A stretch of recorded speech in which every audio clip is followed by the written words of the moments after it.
Okay, I know what you're thinking. I just want to start my weekend, but I've got to listen to these two for the next 60 minutes on the sweat because they give fantastic and helpful DFS advice.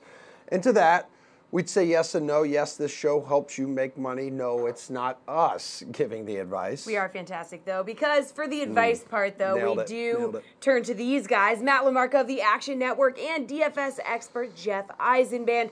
It's our NBA panel, and Price Check is where we begin. All eyes are on DeMarcus Cousins, who will make his season and Warriors debut tonight. Now, it's unclear how much he'll play, but 5,500 seems like a steal for a player of his caliber, don't you think, Matt? I mean, it would be a steal if we knew he was going to play big minutes, but that's not the case. He's going to be limited. The most recent report I saw was he's going to play 4 to 6 minute stretches, and he'll probably see about 4 of those throughout the game. So I think we can probably project him for about 20 minutes. And at his current salary, that makes him an okay play. The biggest problem I have with Cousins is his upside for GPPs. I just don't think he has a whole lot of, 35-plus fantasy point outings in his range of outcomes tonight. So I like him much more for cash games. I think he should be a pretty safe investment for 25 to 30 DraftKings points. I just don't see a huge ceiling. Jeff, how do you feel about this one? I'll disagree a little bit, and mainly because I think every time that DeMarcus Cousins comes into the game, you know what the Warriors are going to try to do? They're going to try to get him the ball because basically they don't even care about their record. I would say this is all about gearing up for the playoffs, and I think as DeMarcus Cousins eases in there, they're going to try to get him the basketball. Well, Jeff, Derrick Rose, your favorite former Knick, his price has been all over the map lately. It's 5-9 this evening as his Timberwolves host the Spurs. His salary has dropped from $7,100, and I'm talking just like 3 weeks ago. You think he's priced right now? Legendary former Knick who also disappeared for a game.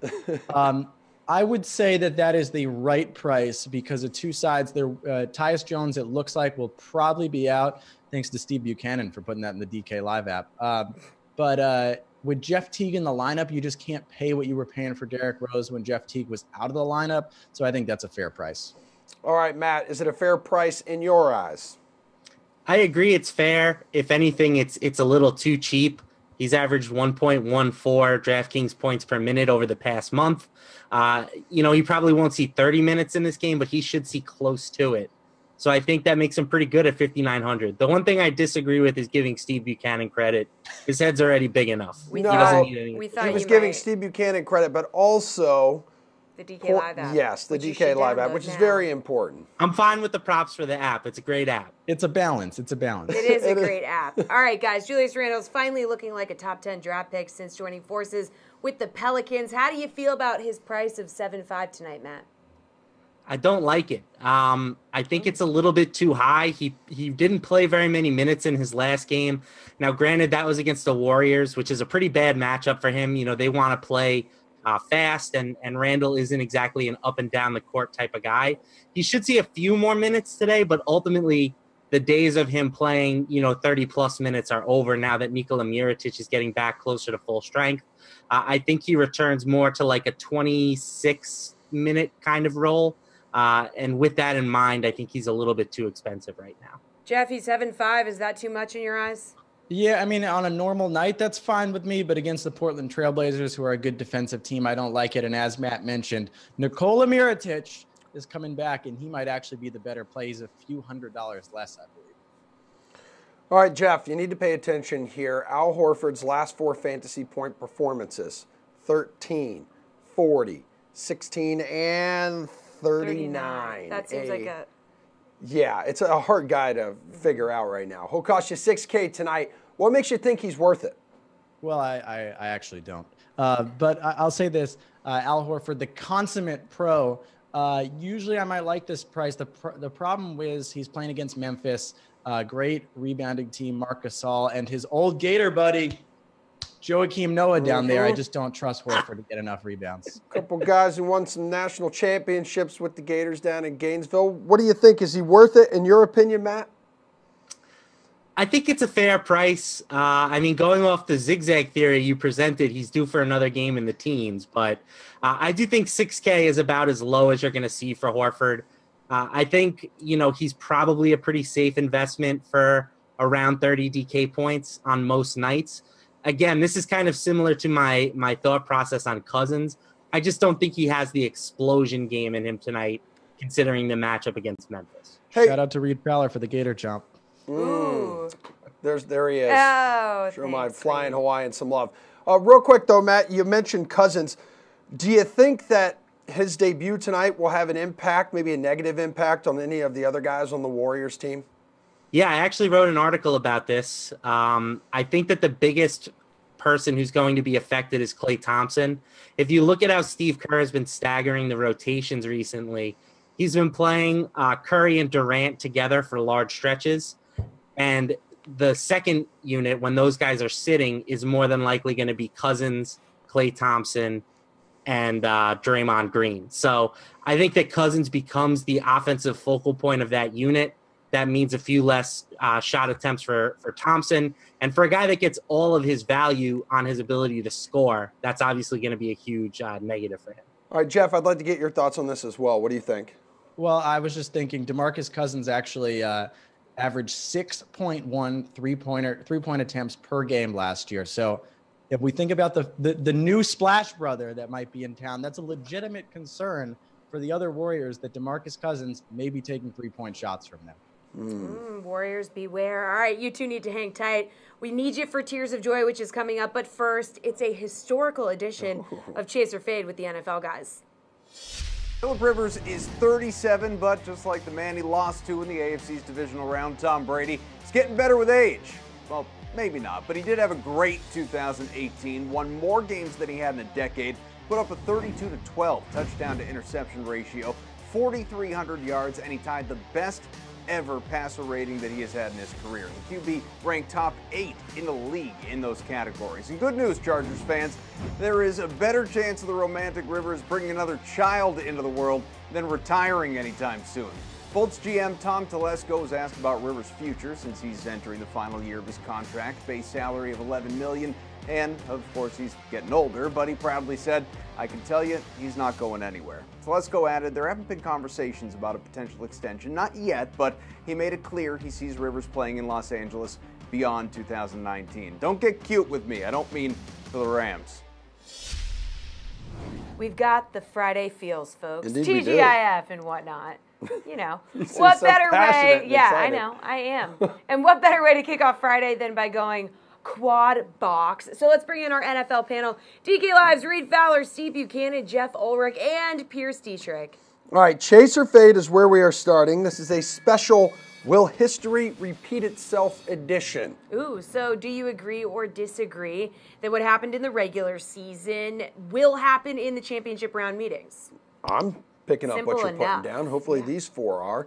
When the Chiefs visited Foxborough in Week 6, Patrick Mahomes threw 4 touchdowns, but also 2 picks in Kansas City's first loss of the season, a fun little shootout. Reed, please chase or fade for me and the folks at home. The Patriots defense manages to get multiple interceptions again on Sunday. Yeah, I'm going to fade this. I think this is pretty hard. Look, the Patriots actually have been pretty good in the turnover percentage market. Look, they're 4th in the league in turnover percentage of the offense, ending in a turnover in that drive. And look, they've gotten 6 of their last 11 games since that game. They've gotten an interception, and 3 of those have gone for multiple interceptions. Mahomes has been known to throw because he takes those chances downfield. So he's been known to throw these picks. He's got 8 since that game, but this only happened once where he's had multiple interceptions in a game against the Rams. I think it's just going to be tough to do it, especially if they're up a lot. I don't necessarily see them passing that ball quite a bit. So I'm going to say fade. I do think he throws 1, but I don't think multiple. What about you, Steven? Do you think he throws multiple? Real quick thing I just have to address. I heard somebody was talking crap about me earlier. It was Matt LaMarca. I mean, I don't know how you trust a guy who has to wear like 6 jackets when he's at home. He probably can't even afford heat because he doesn't do well in daily fantasy. I will say this. I'll side with you, Steve. The furnace is going off. It's warming up. He did seem very warm and cozy in his room. Yeah, that's fine. He can't afford heat, so you got to wear 6 layers. Yeah, no big deal. Yeah. All right, so let's get back to the topic. Not people who don't matter. Let's talk about this multiple interception question here. So look, the Patriots actually one of the top teams for interceptions. They were finished 3rd, which was with 18 on the year. Mahomes had 12 on the year. He's thrown multiple interceptions 3 times this season. Once was against the Patriots, which we mentioned. Once was against the Rams, who were also tied with the Patriots for that many interceptions. And once was against the Jaguars. I know you know about the Jaguars. Oh, yeah. What makes it a possibility is that when you just watch Mahomes play, like he just does those unbelievably obscure throws across his body. And like every time I see them, like one of these days that's going to catch up to him and they're going to start picking him off. They're going to start getting to learn that there. So it's definitely a possibility in this type of atmosphere, in this type of game. So I won't say it's out of the question. The Patriots, like I said, are one of the top teams in grabbing turnovers here. So I think it's possible, but, it's really hard to predict something like that. Jeff, how possible is it in your eyes that Mahomes, for the 4th time this season, throws 2 interceptions in a game? Flash forward to 2030. Steve sitting in his chair. One of these games is going to catch up with Patrick Mahomes finally. People have been saying this all year. People have been saying this in preseason. Oh, Patrick Mahomes threw an interception in training camp. Look out for this guy. He's going to turn the ball over too much. No, he's not going to turn the ball over too much. He's going to win games, and he's going to win the game this week. Look, you want to be serious, this game goes one of 2 ways. The Chiefs win by blowout, or it's really close, and the Patriots cheat and win or something. And you just went I there. don't think it's going that way, boys. This is, like I said, from the start of the week, I predicted a Chiefs blowout. I'm going the Chiefs blowout. They're not going to pick them off 2 times. Not a chance. Pierce, I would love to get your opinion on this. I'm with Steve. The Patriots forced a lot of turnovers, interceptions specifically. But another thing, last week, the Patriots got a lot of heat on Phillip Rivers. The pass rush, which has been terrible all year, came alive in the playoffs. So if they have that pressure again on Mahomes and forcing him to run out of the pocket and try to make Brett Favre passes, then he's probably going to make Brett Favre passes, which often resulted in interceptions. Try to make left-handed passes this week, Mahomes. Let's see how that works out for you. Okay. Probably not. Challenge well. accepted. Well, you speak for yourself. In the first meeting, the Patriots did not punt once, and Gronk was their leading receiver with 97 yards. So, Steve, chase or fade, Gronk is the best Pats pass catcher on Sunday. Go ahead, Steve. Oh, I know what you're feeling. City. I mean, good Lord. I mean, there is no chance that this is happening. I mean, you have to be, when you're, I'm just sort of befuddled by that. Deep breaths. Look, he was blocking on 49% of the snaps that he played against the Chargers last week. And if you're doing that, you're not getting a lot of opportunities to catch the ball here. I mean, what's unfortunate is the matchup is great. Kansas City is one of the worst teams against opposing tight end, but you just can't rely on this at all. And then we really think that he's going to pass the likes of Edelman and James White in this game? Like, absolutely not. He's been fantastic in the run block. He made a couple of good blocks in that game against the Chargers that really made the difference for Sony Michel. Like, that's going to be his role in this game as well. Seriously, you touch him with a feather, he's going to snap his spine in half. That's how bad his back is at this point. So, no, absolutely no chance. Jeff, is Gronk's back going to snap in half like a feather or what? Oh, I'm chasing this just because I want to get Steve up to That is so idiotic. Steve started the show at an 11. Now he's taking it to a 14. So this is great. I am chasing this though, for real. I mean, like, it might shock people to know Gronk led the Patriots in receiving in 5 games this year. Like he did. I mean, it's not out of the question that he posts like another 90, 100-yard game. And I think the Patriots are going to need him to catch the ball. Because as I've said all week, I think they're going to be behind and throwing. So I'm going to chase it. I really do. I mean, they don't have that big name. They don't have Tyreek Hill busting down for like 90-yard touchdowns. They're going to have to do it through volume. They're probably going to need Gronk to come through with a few big plays in this game. I chase it. I honestly do. I think he's going to have an okay game. Sweatometer heating up here with Jeff's take. Pierce, what do you think? It's a fade. He doesn't get separation. He's got guys on the whole time. And then if you watched last week, there were a couple plays, like maybe 2 plays the entire game where he got open.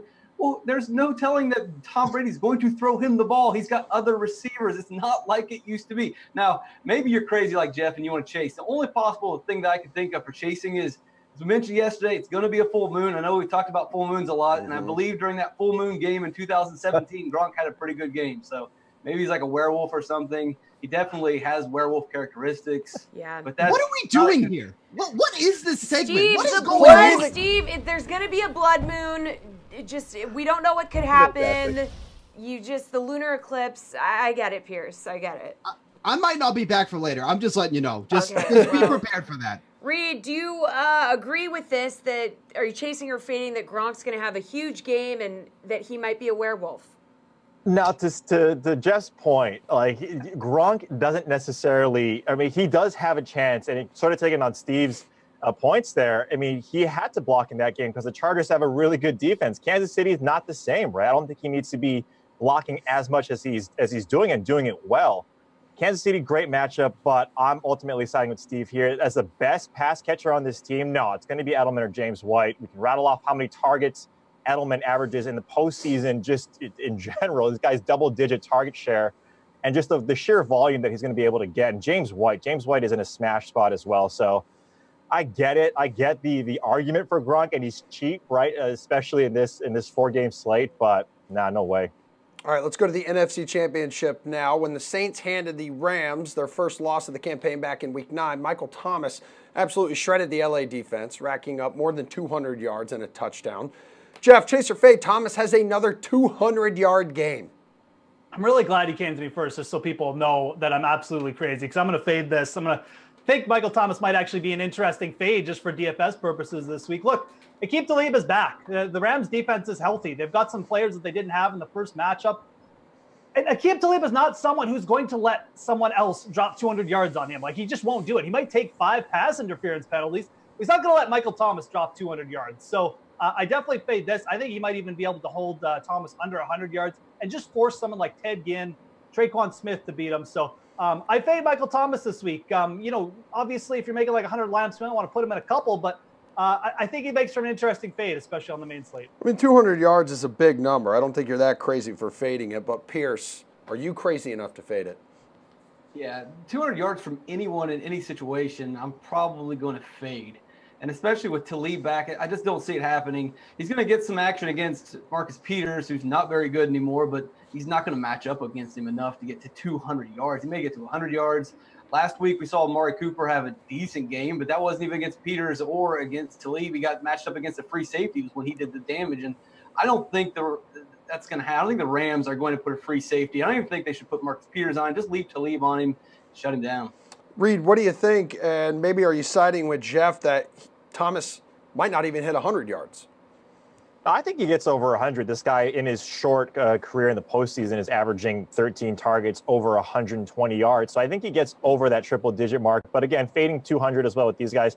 You might even get Nickel Roby-Coleman, who's a really good slot corner. So if those guys don't even shadow him in the middle there, where he spends about 25, I believe, % of his time in terms of route runs, like, he still gets a pretty hard matchup. He's going to be hard to press a guard, and no one can guard Michael Thomas. But to get up to 200 yards, it's going to be a tough test. So I'm going to fade it. Steve, chase or fade, Michael Thomas will have a repeat performance against the Rams, 200-plus receiving yards. Well, unfortunately, I didn't get to look up if, Jupiter was aligned with Mars for this game, if that's going to make any much of a difference. I mean, obviously, I'm more inclined to take the 100-plus yard in this game here. I mean, 200 yards, that's just kind of crazy. Only 4 players did it this season. It was Michael Thomas, Tyreek Hill, George Kittle, and Amari Cooper. So, I mean, obviously, Thomas is that type of player who can do that. But, I agree with the guys here. I mean, Talib's not the shutdown corner that he used to be. Like, he's more injured than he is healthy. And obviously, that's a concern. And, I mean, I feel like he's kind of lost a step with all the injuries he's had to deal with this year. But he still is a very capable corner. But at the same time, Michael Thomas, I mean, we just saw how good he was last week. He creates some fantastic separation. I mean, he's one of the best receivers in the game. So over 100 yards, yeah, I can definitely get on board with that. But 200, that's kind of pushing it. I think actually Mars is going to be in retrograde for that, Steve. So that is not good. That's bad juju. I am so glad you're back. Amazing bounce back. I know. Thank you so much. Thank you so much. Now, in that first meeting, neither Breeze nor Goff was sacked, not even once. Mm-mm. So, Pierce, chase or fade, the defenses are kept out of the backfield again. I would say fade this. The average NFL game averages 6 sacks per game. And we're going to say there's going to be 0. I don't know how many times that happens a year. I want to say maybe that was the only time that happened. The only way I could see it happening is if these quarterbacks get roughing the passer calls constantly, and so the sacks don't end up being sacks. But there's no way this happens. Love Pierce with the stats. Love those obscure That's stats. What he does, man. He brings it to the table. Reed, what do you think? Chase or fade? Yeah, I'm going to fade it. Just a law of averages, like Pierce is mentioning. It's you got to think it's going to happen. O-line, right? All 4 of these teams have really good offensive line. Specifically for this game, 2 of them top 10 in adjusted sack rate. But if it's going to be anyone, I think if you have to put your money on someone, I like New Orleans here. It's just their their defensive line is they hit some injuries, but they're just so strong. So if I had to choose anyone, it'd be New Orleans. But yeah, I'm going to fade that there's not going to be a sack. Steven, chase or fade, neither the Saints or the Rams get a sack in this matchup. Yeah, I'll fade this one, especially when Goff has to get out of the pocket. He looks like he has his head cut off when he's running around trying to find somebody there. So I feel like, obviously if anybody's going to get sacked in this one, I think it's going to be Goff. Breeze has got some pretty good protection this year, and I think that kind of continues over to this week as well, but I think that's an easy fade. Jeff, you kind of want to chase it? Yeah, he does. I do. I'm chasing it. Hey, why are you getting down on Jared Goff? The guy ran for a first down and won the game for them last week, Steve. The guy's he's an athlete.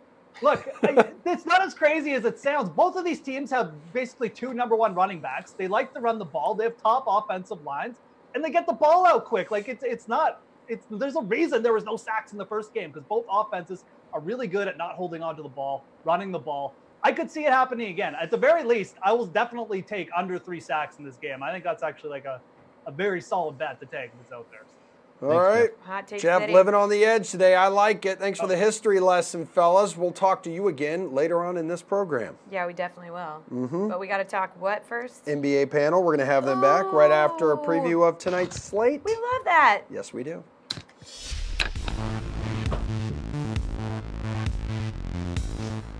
Carolyn Izak here with your first look at tonight's 7-game NBA slate, presented by Manny Pacquiao versus Adrian Broner.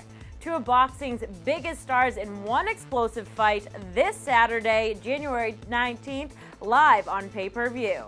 DK Live's Greg Ehrenberg joining us here with the assist. Greg, how are you handling tonight's high-price plays? Yeah, we really don't have a lot of guys to choose from there, but I like Anthony Davis quite a bit tonight. He's been playing really well recently. He scored 67 or more DK fantasy points in 4 of his last 5 games, and his playing time has also been way up recently. He's playing almost 40 minutes per game over the last week. There's always a little bit of concern that he's going to get hurt and go to the locker room, but Twitter jokes aside, he's actually been fairly durable this year. Like, even though he goes to the locker room a lot, he's come back almost every time he's gotten injured in games, so not really as much risk as people think it to be. So you'll likely never see DeMarcus Cousins priced at $5,500 again. Does he provide enough value as he is scheduled to make his return tonight? So I'm just kind of looking at projection for him and looking at his previous year's performance, where he's scoring somewhere around 1.4 DK fantasy points per minute. So I'm just looking at this from like a math and analytical perspective. I'm going to say that if we assume some of his previous production from other years and maybe discount it a little bit because he should have a little bit less usage in this Warriors offense, like 22 or more minutes, if he gets to that range, that's where I think that there could be some value in him at this price tag. And Greg, how about your must-play, your lock, and your slate-approved pick of the night? Well, how about chalk Ante Zizic tonight? He's one of the better cheap plays available on the slate tonight. The Cavs front court really beat up right now. I know a lot of people think of Gobert as a really tough defender, and it's true. He's one of the best defensive centers in the league. As he prevents fantasy points, not really quite as effective. So not really all that difficult of a matchup from a fantasy perspective for Zizic. That'll do it. Thanks for the assist, Greg. Once again, Manny Pacquiao versus Adrian Broner is this Saturday, January 19th, live on pay-per-view. All right, NBA. Check. NFL. Check. NHL. Wait for it. Okay, let's go. Chris Wassel of Awesemo.com. Welcome to the show. It's a pleasure to see you again. Hey, it's a beautiful night to talk some hockey. And we need your off-wing picks. Do you see what we did there? You Instead of like off the wall. Exactly. So it's going to be contrarian selections for tonight's 7-game slate. So, Chris, who's an under-the-radar player that you like at center? Okay, we had to do 2 tonight because unfortunately we're waiting on the status of one Vincent Trocheck, who may come back a whole month early from basically fracturing his ankle and leg. Wow. So until we know, because he's 2,500 on DK, which means, wow, everybody will have him. If he plays, the pivot is probably to Henrik Borgstrom, also from Florida, who's 3,400. So many people will be on Trocheck that you may be able to sneak a quick play with him. The other choice would be Jordan Wheel from Arizona. See where he lines up tonight, but he's only 2,900. He did have an assist, a couple blocks, and a shot last game. Look, at $2,900, it doesn't take a heck of a lot to hit value. Chris, what about a wing who people might not be looking at right now? Okay, this is where I had a lot of fun with this. Now, look, also Arizona, just because again, Arizona is woefully underpriced. I have a pick 2 here. You can either go with Christian Fisher, who's in the top 6 again for Arizona, another cheap player against the Pittsburgh team that sometimes has trouble keeping the puck from going in their own net. The other one is Brady Tkachuk from the Ottawa Senators, who's right at 4,000. He's back on the top line with Ottawa once again, and Ottawa is always woefully underpriced, and they do have a way of scoring about 3.25 goals a game at home. Wow, that really is an off-the-wing pick. Because it was a wing. Who's the defenseman that you might like on the cheap? There's always so many. My problem is there's only so many to go around on this night. One that I always love to go to when all else fails, and this is where it gets fun on this night. Don't cringe too much. Oh gosh, I'm getting concerned here. I might cringe. Sounds like this could be crazy. I know you've got this in you. Cody Ceci, for some reason, lately, has been playing not well, but look, a lot of other teams' offense gets geared towards him. He often sees a lot of chances. If he were on the ice for a full 60 minutes, Ottawa would probably give up 40 shots a game. But that's good for him because it's a greater chance of seeing block shots and some shots on goal. Again, he's under $4,000, which means you can get him nice and cheap. And he may not get you a lot of points, but he will stuff your floor, which is important tonight because you'll want to spend up for a lot of those big money centers and wings on this night. All right, which goalie do you think could have a good night but is not going to be highly rostered? A little sneaky here. Oh, this is rough because with the Florida news, obviously, Luongo is going to go up.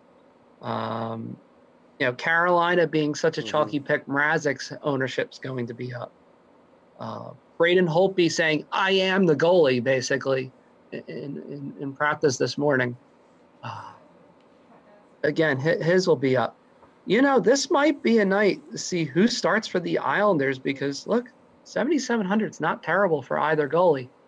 And Washington's a team that's been giving up some power play chances lately. They've been averaging almost 4 a game. That's a lot for a team like Washington. Haven't been very disciplined. The Islanders have a pretty good power play at this point, a little over 20% over the last 10 games. And that might be enough to create somewhat of a margin on this night for a goalie who's expected to see at least 30-plus shots. All right, now, most importantly, Chris, who is your slate-approved pick? Good question. It's not Gaudreau Kucherov for once. Oh, what? No, we can't do it. We can't do it every night, guys. If we did it every night, then it would be no fun. People would have no reason to listen to this at all. You're right. You got to switch it up on the people. That's true. I'm sure everyone has already turned this off because they knew what your slate approved pick was going No, to be. they didn't turn off because now he's switching it up on the people. They're back. Hit me with it. We're back. We're going back. We're going with none other than Cam Atkinson tonight of the Columbus Blue Jackets. That's right, kids. Columbus is in a excellent spot once again. Why not play the guy? I mean, look. He averages over 4 shots a game. I mean, it's just horribly ridiculous. Now, look, Montreal has Carey Price, and Carey Price has played much better lately with Shea Weber returning. He has a .929 save percentage. He's looked really good. But this is Columbus. Columbus plays some very wild games at home. Do not be shocked that this is one of those 4-3 or 5-3 type of games tonight. All righty, man. Your weekend's here. You're going to be taking down the Christmas tree, finally. Oh, you're muted. Did we lose him? I really wanted the answer to that. We really wanted to know. It looked like it was a yes. Well, yeah, Leave it up think for it was another a week. yes. Now, for all of you watching Hang Tight, NBA Tears of Joy is next. It's that time for your DraftKings Fantasy Flash. I'm Taryn Azak. Happy AFC Championship weekend. The bad news for Chiefs fans is that it's going to be frigid in Kansas City on Sunday, but the good news is that their team will be having some key players at full health. Safety Eric Berry is expected to play as he was a full participant in practice for the second straight day. The 5-time Pro Bowler played in just 2 games this season as he battled a heel injury. Kansas City allowed 25 points per game without him. They'll get some more help at running back as Spencer Ware was also a full participant in practice. Ware got the majority of the carries in the last 2 games he played, so you may want to consider rostering him at just $4,200 this week. As for New England, the injury report is clean as everyone was a full participant on Thursday. We'll see at 6:40 Eastern if these additions can help the Chiefs prevent Tom Brady and company from reaching their 3rd straight Super Bowl. Alrighty, back here on the Sweat, and it is time for NBA Tears of Joy. So clearly these guys are doing something right because this is certified fresh, y'all. Our analysts are back. That is going to be Jeff Eisenband and Action Matt LaMarca. So let's talk Tier 1. It is stacked. Imagine that. Can you even? It's got KD, Steph Curry. Loaded. Karl Anthony Towns, Nikola Vucevic, and what we want to know is which one you like the least, Jeff. Oh. What? Well, I want to congratulate Nikola Vucevic on getting to the point in his career where he's in Tier 1, but I'm going to say that he's who I like least in here, and that's just because the other 3 guys are superstars. I'm going totally the law of averages here. I just can't pick Nikola Vucevic over these 3 other guys. Matt, who do you like the least? Yeah, I'm going in the complete opposite direction. Vucevic is actually my favorite play in that tier. Just given the matchup against Brooklyn, they've been crushed by centers all season. It really comes down to the Warriors guys for me with Cousins back in the lineup. I'm going to say Durant is my least favorite because Curry has just been shooting the absolute lights out recently. He's just so hot right now that he's scarier to fade, in my opinion, than Durant. But I think we do need to lower our expectations a little bit for these Warrior guys now that Cousins is back in play. All right, well, Tier 2 has Blake Griffin, Kyrie Irving, Rudy Gobert, Donovan Mitchell. Who do you like the most, Jeff? Rudy Gobert is playing against the Cleveland Cavaliers with no Tristan Thompson and basically no one to rebound the basketball. Okay. Gobert also has gone over 20 rebounds in 2 straight. I think he's who I would play here. My only concern is that the Utah Jazz will blow out the Cleveland Cavaliers by so much that, that's where you got to get nervous about Gobert and Donovan Mitchell, but I'd still go Gobert here. Who are you going to go with, Matt? Maybe Gobert's teammate, Spider? I think both of the Jazz guys are fine plays. I mean, Cleveland, the worst defensive team in the league by a wide margin, but that point spread does scare me a little bit. I mean, they're 15.5-point favorites. That's humongous. And the Jazz have been really good this season with Mitchell at point guard and Rudy Gobert at center. They've been averaging or outscoring teams by 10.4 points per 100 possessions. So against a really bad team, I do think that this game could turn into a blowout. I actually kind of like Blake Griffin here. I think he's going to have probably the lowest ownership in this tier, or at least lower than the 2 Jazz guys, but he has the highest projection in our Fantasy Labs models right now. Destroyed the Heat in their first meeting this season. I think that it's a little bit of an underrated spot for Griffin tonight. All right, let's jump down to Tier 5. So who's the best of this group, Matt? Yeah, Tier 5 is a close one for me with a couple of guys. I really like Jared Allen tonight, but I like him more for the classical format where I think he's underpriced. I'm going to go with Aaron Gordon here against Brooklyn. I mentioned I love Vucevic for the matchup. Gordon is in the same spot. Brooklyn has been killed by opposing big men all season, and Gordon's just a good basketball player. He's gone for at least 37 DraftKings points in 2 of his past 3 games. I think that, he probably has the highest upside in this group, in my opinion. Jeff, Tier 5, please. I am riding the fro, absolutely. Jared Allen, let's keep going. I got to write 2 straight games, 47, then 60. Obviously, that last game went into overtime, but he blocks everyone. The guy's for real. I think the Nets will keep riding him with how hot he is. So I go Jared Allen, who I think is at the bottom in terms of averages in this Tier 5. Well, that's okay. You got to live a little. Finally, Tier 6, the tier of the working man. Who's your pick and why, Joffrey? I'll say this. I don't like really anyone in Tier 6, and sometimes I find a guy who I want as a gem. I will go Nikola Mirotic just because he's coming off a hot game. I think he has the highest potential, and that is chalk for Tier 6, but that's who I'd go with. But also just tip my hat, if you want just the safe pick, take Joe Ingles. Who you taking, Matthew? I'm going with Jeffrey Teague. I like his matchup against the Spurs. Yeah, Joffrey Teague. The one position that San Antonio has struggled to defend this season has been point guards. And Teague has shown a pretty nice ceiling recently. He's coming off two poor games in a row, but he's the guy that I feel most comfortable in this tier getting to 40+. If you want more of a floor play, I would go with Al Horford. But I think that Teague, again, probably has the highest ceiling, which is what I'm really looking for in these tiers contests. Joffrey, arguably one of the worst to sit on the Iron Throne. What just an awful villain all around. All right, good stuff. You guys still have NBA pick and roll to play with us, so please get excited for that and get ready for it. And get excited for NFL Showdown picks, too. And get super duper excited for Francesa Friday, which is right now with our dude, Adam Kaufman. Well, you know by now it's my favorite time of the week, Francesa Friday. Adam Kaufman with Mike Francesa, of course, host from Mike's on WFAN in New York. And Mike, let's start football. We're going to dive a lot deeper into the NFL games coming up over the next couple of days. But conference championship games Sunday in the league and big picture. I mean, how do you feel about the Final Four? You know, I think you could make the case that they are the four best teams this year.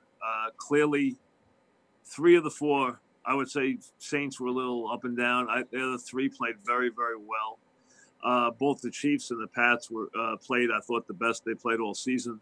So I'd say you have to feel that anytime you get the teams that were the top-seeded teams squaring off, you got to feel like you're well represented. So without diving too deep, because we'll do that over the weekend, who do you like to advance to the Super Bowl? You know what? I would say the Saints will be. I think the Saints are the ones that have the best home field advantage. So I'd said the Saints all along, and I was very impressed by the Pats. I think that one's a whisker, but I would say if I had put a gun to my head, I'd say the Pats and the Saints. Let's go to hoops, Mike, because the Celtics kind of a mess right now. Kyrie Irving, whether he really knows it or not, keeps putting his foot in his mouth in his efforts to be a leader. That team, of course, has underachieved compared to where it thought it would be and where everyone nationally thought they would be. Kyrie even reached out to LeBron James, of all people, for guidance, the guy he wanted to escape from in Cleveland because of the way he basically ran that team. So should the C's want Kyrie Irving talking to LeBron James about leadership? I don't think that's an issue one way or the other, but I think more importantly, it's what they can expect from him. I think the Celtics learned two very important things here. Really, they learned one and Irving learned one. Number one, leading, being the man isn't easy. Number two, the Celtics have learned that less is more. In basketball, getting more players isn't always better. It's getting the right players that is better. Less is more in basketball. More isn't more in basketball. Well, the NBA announced its plans to televise the All-Star Game team selections with a draft after the rosters are finalized. That'll be, coming up here in a few weeks. The NHL had some success with that. The NBA could really do it right, as far as I'm concerned, with all the drama in that league, with NBA Twitter, with everything that we all embrace from Adam Silver on down. This is a league that is really well run. You think they will? I mean, do you think this will be an entertaining product? I think it'll be a huge success for them. I think, first of all, it works better for them than anybody. The amount of recognition that they have, name recognition, one name recognition, iconic recognition they have for their players is way above what the other leagues have. Basketball does that better than any other sport, like you said. I completely agree. Baseball might do it the worst, and it's mid-January. Bryce Harper, Manny Machado, they're still free agents. Where are they going to sign? See, here's a perfect example. You're dead on. Number one, they don't even have their guys have a home yet, and there's no talk about any of this. Could you imagine having top players in the NBA who couldn't find homes? For more than 2 days. God. Yeah, and not only that, is there a more invisible star in professional sports than Trout? Trout is almost the Greta Garbo of professional sports. You never see him. You never hear him. And the guy's the best player in his sport by a huge margin. How much do you ever see a headline with him in a year? Yeah, it's really gone downhill over the last 10, 15 years. I mean, since the days of Griffey, Bonds, when obviously before all the steroid stuff. The list could go on, but everything you're saying about Trout, we don't have time to do it now, but everything you're saying about Trout couldn't be more true. This is a guy who, he's not just a top star today, he's not just a generational talent, he's an all-time great in Major League Baseball history, and he's invisible. But let's shift gears to this guy who's closer to home for you, Tim Tebow. He's going to be back in Mets Major League camp. I love that you're shaking your head already. That starts next month. He's in his third season. He hit respectably well for Double-A last year before breaking his hand. He did. The stats are there. Former quarterback, expected to open the year in Triple-A, Mike. Is Tebow ever going to reach the bigs? You know what? He might with this team, and it's an utter disgrace. And I said the day Tebow starts in left, Mr. Mets start in center, okay? Because this is a marketing thing. I think he's legitimate. I don't think he's a fake. But I'll tell you what he's not also. He's not a Major League Baseball player. Mike Francesa, can always rely on you. I'm looking forward to seeing what happens with the guy. Ticket sales coming to Syracuse. Mike, we'll talk again about these football games over the weekend. Thanks.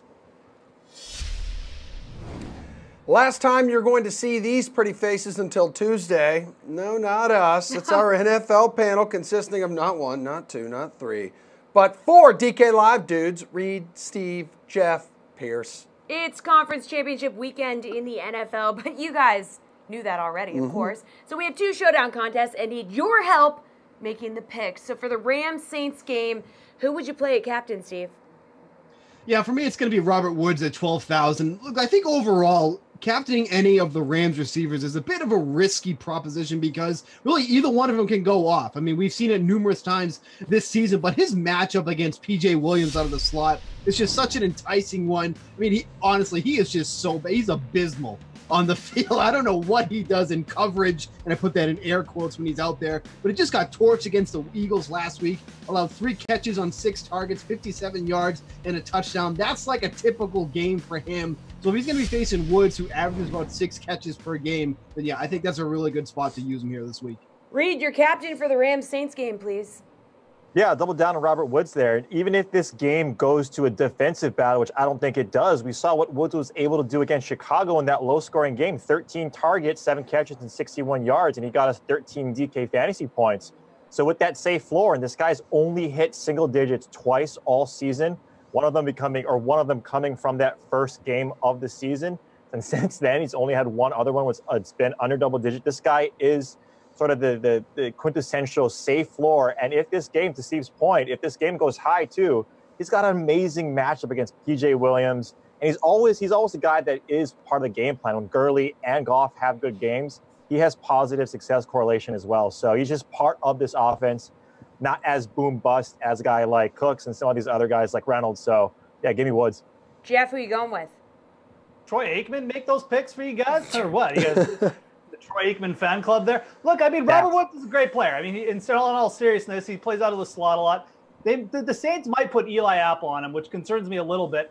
I still like the Rams passing game, but I'd rather just go to Jared Goff. And one of the reasons why, if there's a big passing day, I mean, the ball will be spread out. We haven't really seen one of the Rams receivers go for that massive 40-point fantasy game all year because it gets spread out. Like Woods scores, Cook scores a little bit, but not one of them just seems to get that concentration of targets. I'd rather just go with Goff. I do like the Rams passing offense here. There's no doubt. More of a funnel situation going up against the Saints defense, but I'd rather just plug Goff in this. And finally, Pierce, your captain, please. Well, I agree with Jeff that Goff is a safer pick, but who wants to be safe? You want to go with the boomer bust play that Reed talked about, and it's a Rams receiver, but I'm going to go with Cooks. He's a big play receiver against a defense that allows big plays. The game is on turf. We like Brandon Cooks' speed on turf. Oh, by the way, revenge game for Brandon Cooks. Oh, narrative street. Saints, come on, revenge. I like Cooks for the bigger game. I think Woods is safer, Goff is safer. But if you want to win the GVP, Cooks is the way to go. Pierce, who are the best value plays in this NFC Championship? This is a gross play, but I'm going to go with Ingram. And I know Steve's talking about how he hates playing Ingram. But look at this. Last week, the showdown game with the Eagles and the Saints, Kirkwood and Matthews were in the optimal lineup. You've got to make some gross plays. Everyone wants to play Gurley. They want to play the wide receivers, the quarterbacks, even C.J. Anderson. You're going to get low ownership. You also get leverage because every time Ingram scores, that takes a touchdown away from the Kamara owners. It takes a touchdown away from the Breeze owners. It's a pretty smart leverage play. Or crazy. All right, Jeff, Pierce going with Ingram. I heard a giggle from Reed. I heard a big laugh from Steve, but nothing from you. Well, I think Reed and I are on the same page here. You got to go. Pierce mentioned it. You do have to go a little bit off the board, and I think everyone's just going to flock to Ted Ginn because he's gotten a few more targets. But Traquan Smith is the big play guy here. I mean, like I said, if the Rams are actually going to give some attention to Michael Thomas and actually put someone on him this week, take a page of the Eagles who just basically let him go on the middle of the field after every play, then someone else on the Saints has to step up. And I think Traquan Smith here is in a good spot. The other play from the Rams, just play the kicker. I mean, 13, 14 DK points in the last 2 games. He can kick it from 60, which you might have to, to win the game late or something. But I don't think going with Zerline is a bad value either. Reed, you mentioned Traquan Smith earlier this week. Yeah, 14 times this season. No, I like Traquan Smith. Like 3 more times receptions at home than away. If you look at the Rams' pass defense, not that good. They're 26th in the league in terms of 20-plus yard completions given up. And if it's not Ted Ginn, where to Jeff's point, everyone's going to be flocking towards him because he is a good play in that sense. I just like Traquan Smith to have low ownership in this matchup. Again, to Pierce's point, right, you got to be a little different here. And Traquan Smith has given us goose eggs, but he could be in for a big game. And that leaves you, Steven. Well, I'm sorry. I'm going to go with Ginn because you know what? He's actually going to get you some points. These guys want to go to Traquan Smith. That's fine. Enjoy your 1.2 DK fantasy points that you're going to get in this game. Look, I will, Steve. I'll enjoy it. Yeah, I know. You can join LaMarca. Hopefully he has some heat by that time. I mean, look, the first game that he came back since week 16, he had 7 targets, only 3 receptions, but for 44 yards. And that's because Breeze just couldn't hit him. I don't know what his problem was. Off the show, I'm a pretty level-headed guy. I'm friendly. But, man, I was screaming at my TV just to hit Ginn. He's wide open. So if he gets a couple of those passes, Ginn can get right downfield there. He's only played in 6 games this year, but only out of all those games, only one of them he saw less than 6 targets in a game. One other thing I want to mention, too, Ben Watson has been ruled out here. So Dan Arnold is only $200 on this slate. That's pretty cheap. I mean, if you want to talk about, a value there, I mean, what does he have to do to exceed his value? Just be on the field, and I feel like he's already reached out. So I think that's something to consider, too, especially if you want to jam in a lot of these guys because, Arnold should see a lot more snaps with Watson out of the lineup this week. All right, so we just found some value, but which stars are you fading in this game, Reed? It's C.J. Anderson. I mean, this guy, in terms of what he's been able to do, especially in the latter part of the season, is really where he got his fame or he got his starting with Denver and now with the Rams here. His ownership is getting up to that 20% mark. Again, it's a small slate, so 20% isn't what it is usually on these bigger slates. But you talk about New Orleans and their rush defense, already number 1. They don't give up a ton of yards. They don't give up a ton of yards per carry. And that's really this guy's MO. He's 230-plus pounds, and that's what they really want him to do is just go downfield and rush straight away. And I don't think you can do that against this defense. They've proven so far this year that they can stop any running back. And even Todd Gurley, right? Todd Gurley, to an extent, against top 5 rush defenses, hasn't done well, especially against this defense as well. So C.J. Anderson is a fade for me. Jeff, which star do you think is going to fade this weekend? Yeah, look, I mean, it's crazy Fridays, right? So, but Michael Thomas isn't the most ludicrous fade in the world. It's not like he's producing 20, 30 DK points every week. He was very boom or bust during the year. And yeah, his booms were like, if you didn't have him, you're done. But put up a lot of duds too. Like his last 4 games, 11, 30, 7.9, 38. So again, I come back to the point I made at the start of the show. The Rams probably are going to try and stop him, like put Aqib Talib on him, maybe double him at times. Really make sure that Michael Thomas doesn't go for 200 yards again and to force someone like Traquan Smith or Ted Ginn to beat them. I think that makes a lot of sense. Michael Thomas is going to be super chalky. That's the other thing. So if you want to differentiate yourself, yeah, it's a big risk, but I think fading Michael Thomas in showdown actually makes a lot of sense. Steven, what do you think? Michael Thomas is going to be chalky. It's a 2-game slate or showdown. Like, who isn't chalky at this point? You know who I'm fading? I'm fading Mark Ingram. Okay. And it's weird that I'm fading Ingram because we said, which star are we actually going to fade? So really, Ingram doesn't fit this MO. But look, I don't care if he scores in this game. I don't see a scenario where I want him on my roster. He gets absolutely no work in the passing game. You expect this game to be somewhat close. So, what's Ingram going to do? Catch a cold? I don't know. He only gets 26% of the red zone's carries. That might not be too bad. But when you compare it to what Kamara has, which is 44%, yeah, that's a pretty big difference, okay? That's a large difference. Do some math. It's a big difference. Ingram is not going to be on my lineup. I can't wait to see Jeff and all of his Ingram shares do nothing. Oh, that'll be fun. I'm done. Okay. Yeah, you're done. Are you sure? I'm good. Okay, Pierce, who are you fading? The star you want nothing to do with. Ingram and CJ Anderson are stars. Yep. This is a great segment we've got going so far. Unbelievable. I explained it. I understand. Drew Brees is a star, and you should fade him. I hope that they lose so we can stop saying the same thing over and over, and it's that they're a much more conservative team than people want to believe. They like running the ball. They like playing defense. I'm getting tired of saying this every single day, but it's true. They don't want to get into a shootout. They want to control the game. If they get into a shootout, that's a 50-50 game. They have a good chance of losing. They're not going to game plan for the shootout. They're going to run the ball. Why not play Zach Line, too, while we're at it, if we're going to be playing a $200 tight end? What do you think about that, Steve? That's fine. Ooh. Okay. Garbage. Steve's good Do with you it. start, too? No.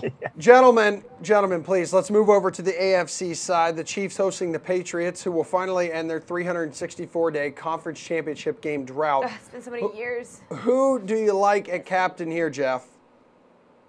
I like going to Travis Kelce. A few reasons, but the Patriots haven't been great at covering the tight ends all season. So, again, the matchup-wise, it's a good spot for Travis Kelce. The weather's starting to clear up a little bit. I had to mention the weather at least once, sorry, Steve. But I really do think this is a good spot for Travis Kelce. Again, it comes down to matchup. It comes down to just looking how the Patriots are probably going to structure their defense. I do anticipate they'll be giving a little bit more attention to Tyreek Hill in this game and probably just trying to stop the big play. I think it's going to open up things for Travis Kelce. Now, again, I just think that, with everything on the line, why not go to your best player and give Travis Kelce like 15 targets in this game? Your captain, Pierce. Well, why even play that game? Why try to predict is it going to be Kelce or Hill? Why just go somewhere else? I go to Sony Michel and just trust your eyes. He looks really good. He looked really good last week, and Kansas City has the worst run defense in football. You don't really need to overthink it. Well, I guess we said this last week, you never can trust Bill Belichick. He's going to go with a bunch of running backs, so you probably should at least roster 2 Patriot running backs this week, and Michel should be one of them. Reed. Yeah, I'm doubling down on Kelce, and not to belabor the point, but this guy has seen double-digit targets over the last half of the season. 3 of those games, he went over 100 yards, smash spot. So Travis Kelce. Steven, your captain, please. Yeah, it's going to be Damian Williams for me. There's a lot of good options for this game here, but even in a game where they won by 18 points, Williams still had 25 carries and 6 targets against the Colts. If you're going to be getting that much production in a game that you pretty much had in the bag already, that's some serious production there. So I think a similar workload is totally obtainable in this game, which I think is going to be pretty close. All right, we're tight on time here, folks, so we're going to get a one-word answer for this next one, just in or out. So Spencer Ware is expected to play on Sunday after practicing in full. Would you consider him a steal at 3,800? Steve, just yes or no? No. Reed? Yes. Pierce? Dumb. No. Jeff? Yes, playing with the Chiefs defense. Ooh, 50-50 there. All right. Enjoy your weekend, boys. If you are battling this weather, please be safe. We want you back. On the other side of this fantasy flash, we got one more block to go, and it's NBA Pick and Roll.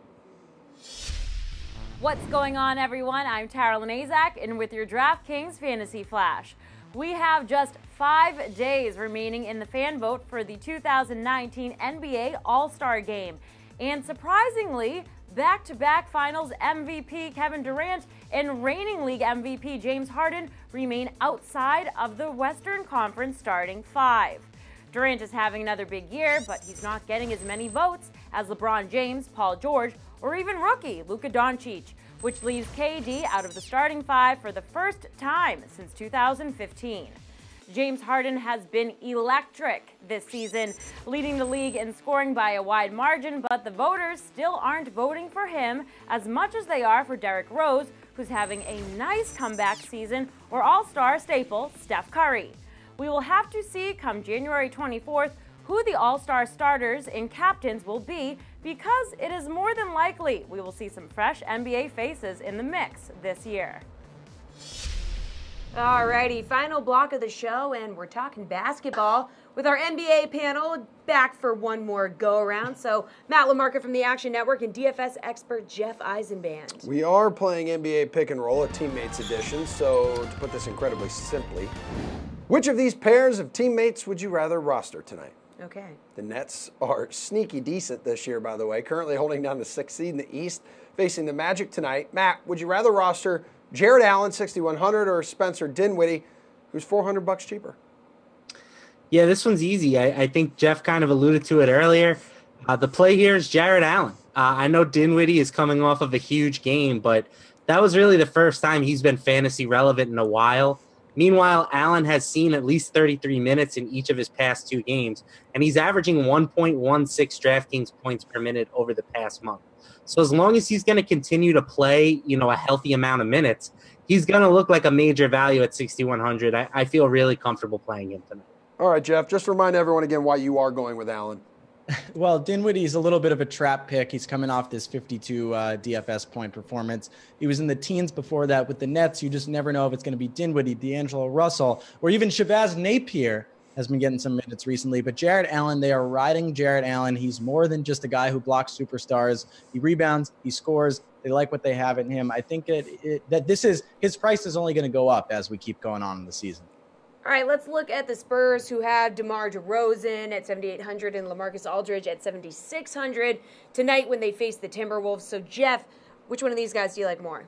I feel like Matt might be angry at me, but you guys know I'm a little bit of a traditionalist, and DeMar DeRozan over the course of the season is the better player. I know LaMarcus Aldridge has been hot recently. He came down to earth in the last game. I like the Spurs to push against the Timberwolves, so I like DeMar DeRozan, safer pick here. Matt, are you mad at Jeff? No, I'm actually in agreement with Jeff here. I think that the price decrease on DeRozan makes him a pretty appealing target tonight. I mean, 7,800 for a guy who's normally well over 8K is a situation that I think is just good to take advantage of. The matchup against Minnesota is pretty good. They've been a poor defensive team without Robert Covington on the floor recently. So I think that DeRozan's the way to go here. All right, for the Clippers, Danilo Gallinari and Lou Williams, same price, both 6'7" against the Warriors. Matt, which one has the better game tonight? For me, this one's Gallo. He's actually one of my favorite plays in this game. I think he's just too cheap at 6,700 for what he's been doing recently. He's another guy who's averaging well over a fantasy point per minute, which obviously Williams does too. He averages closer to 1.5 fantasy points per minute, but the minutes just aren't the same for him as they are for Gallinari. He's the guy on the team that routinely plays the most minutes for the Clippers. So I think in a nice matchup here, this is going to be a fast-paced game. I like Gallo to return some value for us tonight. All right, Jeff, Gallo or Williams? Well, for the same reason that Matt said, I think Lou Williams is the pick here because I think he plays more minutes than he is accustomed to, and he's been hot recently anyway.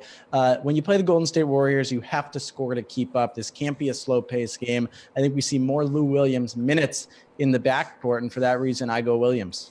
But I love Danilo. I love former Nick Danilo Gallinari. Yeah, we know you do. We know you do. Settle down. All right, now in Detroit, we have a pair of Reggies. Reggie Jackson is $5,000 and Reggie Block is 4,400. So, Jeff, which of these value plays do you like more when the Pistons face the Heat? Which Reggie are you going with?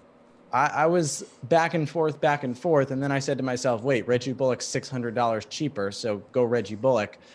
He got off to a great start the other night, kind of slowed up, but pretty compatible. Reggie Jackson has been a little bit better, but I don't feel confident enough in him to spend that extra $600 over Reggie Bullock. Also know Josh Richardson is out for the Heat. I don't know which of them that's going to affect. Josh Richardson can guard multiple positions on the court, but I think one of them pays dividends. I'm going to go Reggie Bullock. Matt, do you want to save the money too? I don't want to play either Reggie, to be honest, but if I have to pick one, I will take Reggie Jackson. I think he's just got the better ceiling of the two. Both of these guys have plenty of busts in their outcomes, so I want to go with the guy who I think can put up a big game, and Jackson is certainly capable of doing that on occasion. He went for over 40 DK points the first time he played the Heat this season. Granted, that was in a game that went to overtime, but that's still something that, Reggie Bullock is never giving you 40 points. I don't care if the game has 7 overtimes in it. He's just not going to do it. So I will take Reggie Jackson of the two. All right, boys, less than 1 minute to go in the show. You know what time it is. Need your slate-approved pick, Matt. Slate-approved pick, I am going with Nikola Vucevic. I just love the matchup against Brooklyn. We've seen so many centers have just monster games against them this year, and Vucevic has smashed in spots that he's supposed to. Against teams that are in the bottom 20th percentile in terms of fantasy points allowed to centers, he's exceeded his average salary base expectation by over 9 points. Jeffrey. I'll go back to Rudy Gobert. Good luck to Cedi Osman trying to rebound against Rudy Gobert tonight. The Cavs have literally no one that can stop Rudy Gobert. The only problem is if the Jazz win by too much. Alrighty, that's the show. We'll see you guys on Thanks, Tuesday, guys. 6 p.m. Great work. See you on Tuesday.